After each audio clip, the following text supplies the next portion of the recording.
যতদূর সম্ভব ওয়াশিং মেশিনে নাপাক কাপড় পরিষ্কার করবেন না। ওয়াশিং মেশিনে কেবলমাত্র যেগুলো পাক কাপড়, কোনো নাপাকি লাগে নেই, ওই কাপড়গুলোই ধৌত করবেন। এতে কোনো রকমের সমস্যা হবে না, কারণ ওটা নাপাকি না, তো ওটাকে পাক করার কোনো সমস্যা নেই। ওটা তো পাক হয়ে গেল, এমনি নোংরা হয়ে আছে, কিন্তু নাপাক তো হয়নি, ধুলাবালি লেগেছে, আলাদা ব্যাপার। তো যতদূর সম্ভব নাপাক কাপড় ধৌত করা থেকে বিরত থাকবেন, এটা হলো প্রথম পরামর্শ।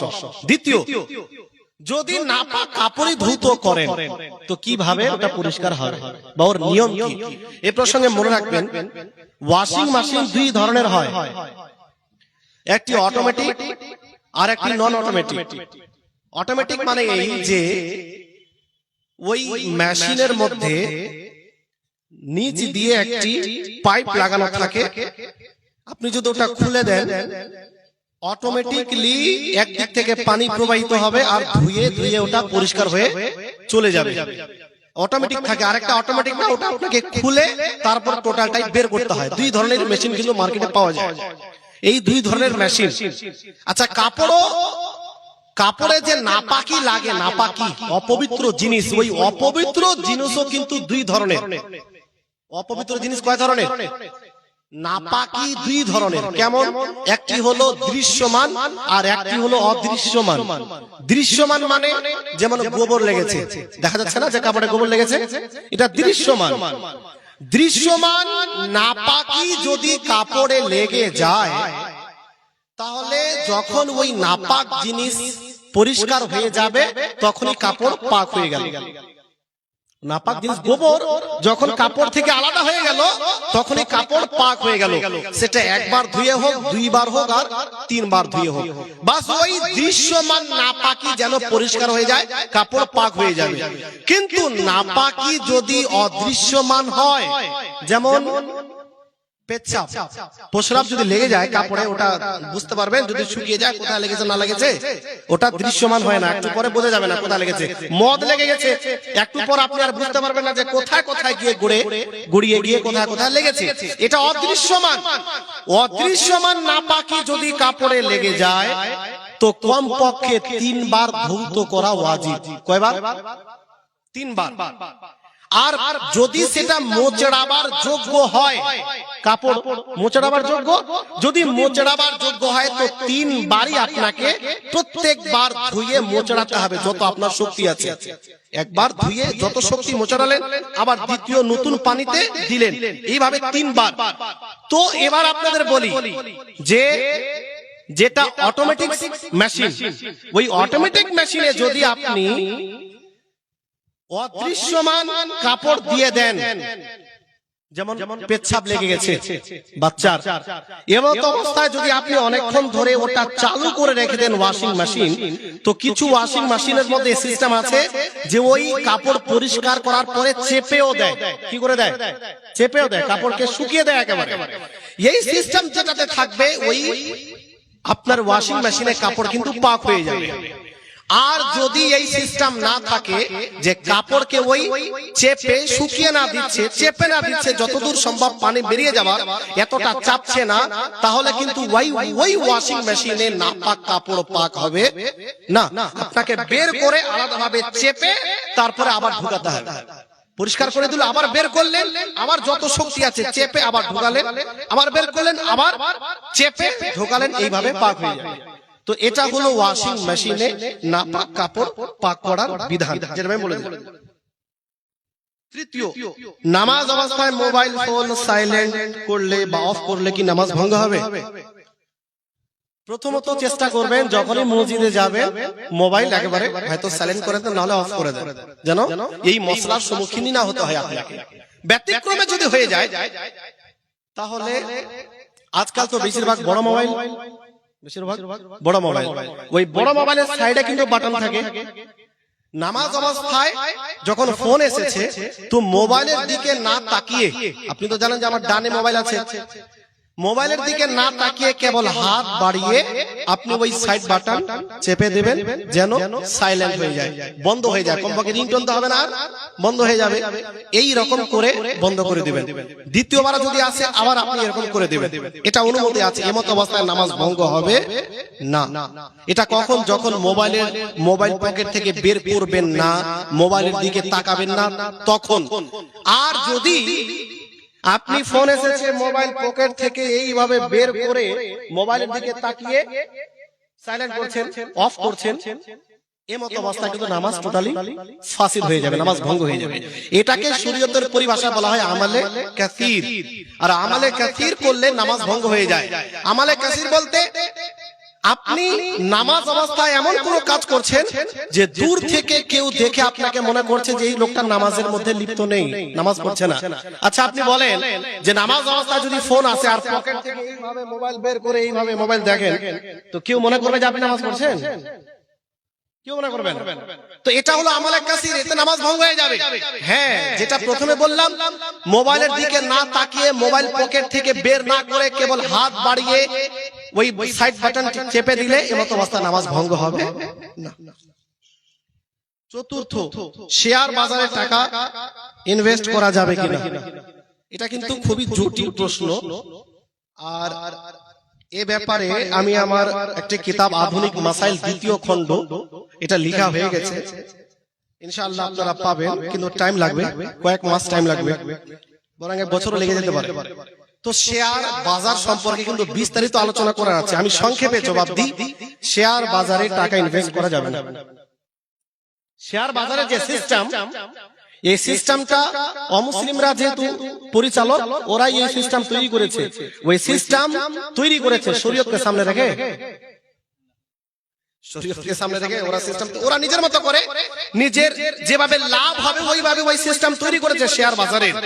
তো শেয়ার বাজারের যে সিস্টেম আমি বিস্তারিত দেখার পরে, বিস্তারিত জানার পরে, আমাদের ওলামায়ে কেরাম, বিজ্ঞ ওলামায়ে কেরাম যে শেয়ার বাজার সম্পর্কে লিখেছেন এবং সেমিনার হয়েছে আল জামিয়াতুল আশরাফিয়া মোবারকপুরে, হুজুর মুফতি নিজামউদ্দিন সাহেব কিবলা উনি বিস্তারিত আলোচনা করার পরে যে সার কথা বলেছেন, ফয়সালা দিয়েছেন, সেটা হলো শেয়ার বাজারে টাকা লাগানো যাবে না। কেন না?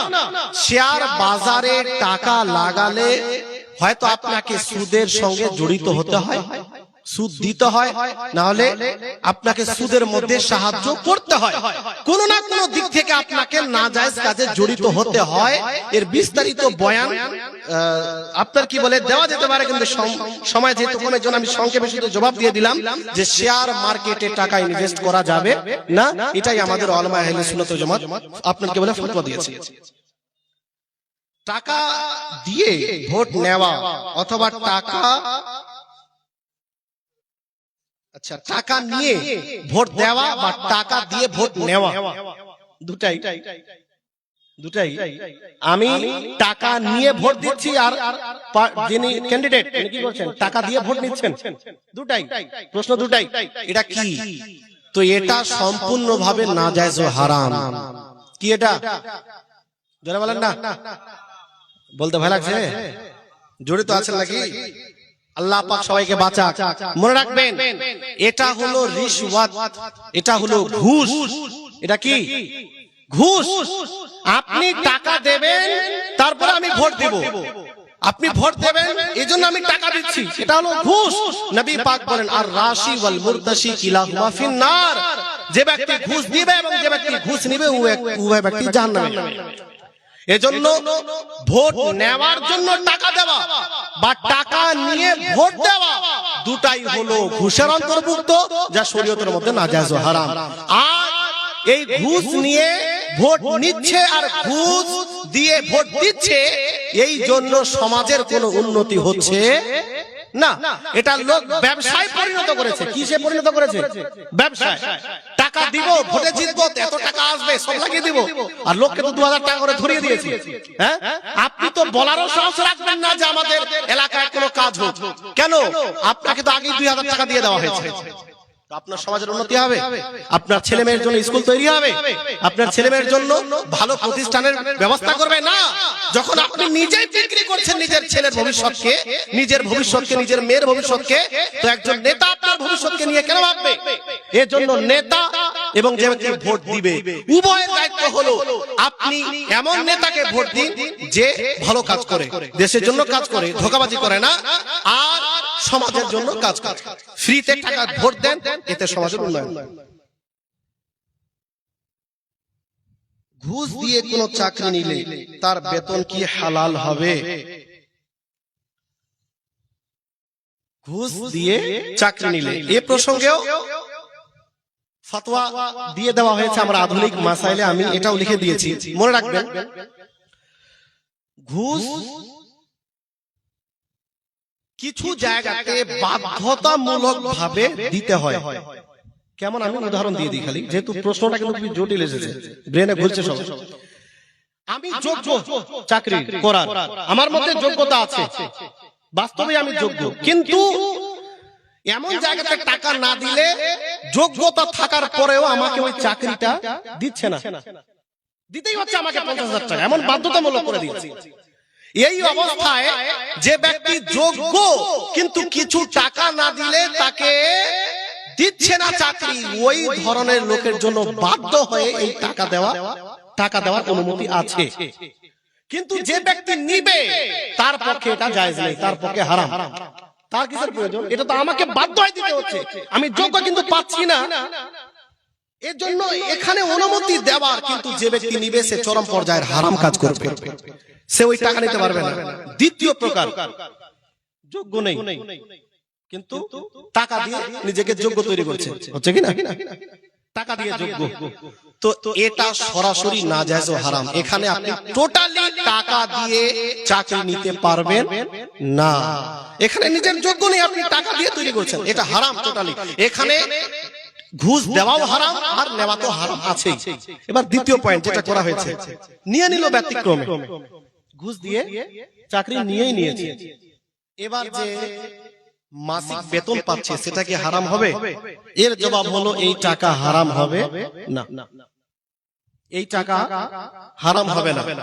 আপনি বলবেন যে কেন?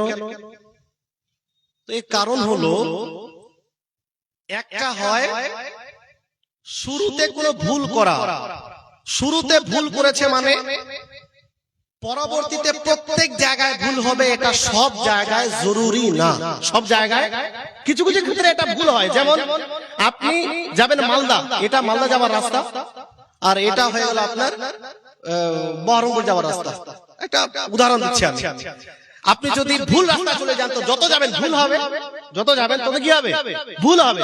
কিন্তু কিছু কিছু জায়গায় আছে কি শুরুতে ভুল করলে তারপরে ভুল হবে, এটা জরুরি না। যেমন আমি এটা বোঝানোর জন্য দিচ্ছি আপনাদের। একজন ব্যক্তি চাকু চুরি করে নিয়ে এসেছে, কারো ছুরি গরু জবাই করার জন্য চুরি করে নিয়ে এসেছে ছুরিটা, ওই ছুরি দিয়ে পশু জবাই করলো। বলেন ওই পশুর মাংস খাওয়া হালাল না হারাম? হালাল। ওই পশুর মাংস খাওয়া হালাল। ছুরিটা চুরি করে নিয়ে এসেছে, ওটার গুনাহ হবে, কিন্তু তার মানে এটা না যে ওই ছুরি দিয়ে জবাই করলো তার মানে মাংসটাও হারাম, এমনটা না। চুরি করেছে ছুরি, এর জন্য গুনাহগার, কিন্তু মাংসটা হারাম হয়ে যাবে না। একই ভাবে ওই যদিও ঘুষ দিয়ে চাকরি নিয়েছে, ওটা হারাম কাজ করেছে, গুনাহগার হয়েছে, কিন্তু পরবর্তীতে সে ওখানে সময় দিচ্ছে, ওখানে কাজ করছে, এই জন্য তাকে বেতন দেওয়া হচ্ছে, সুতরাং এই বেতনটা তার জন্য হারাম হবে না। আল্লাহু আ'লাম বিস-সাওয়াব। এখান থেকে আমি আমার বক্তব্য সমাপ্তি করলাম। এরপরে হুজুর মুফতি সাহেব কিবলা আছেন, ওনার কাছেও আপনারা প্রশ্ন রাখতে পারেন, ইনশাআল্লাহ উনি জবাব দিবেন। ওয়া মা আলাইনা ইল্লাল বালাগ। আসসালামু আলাইকুম ওয়া রাহমাতুল্লাহি ওয়া বারাকাতুহু।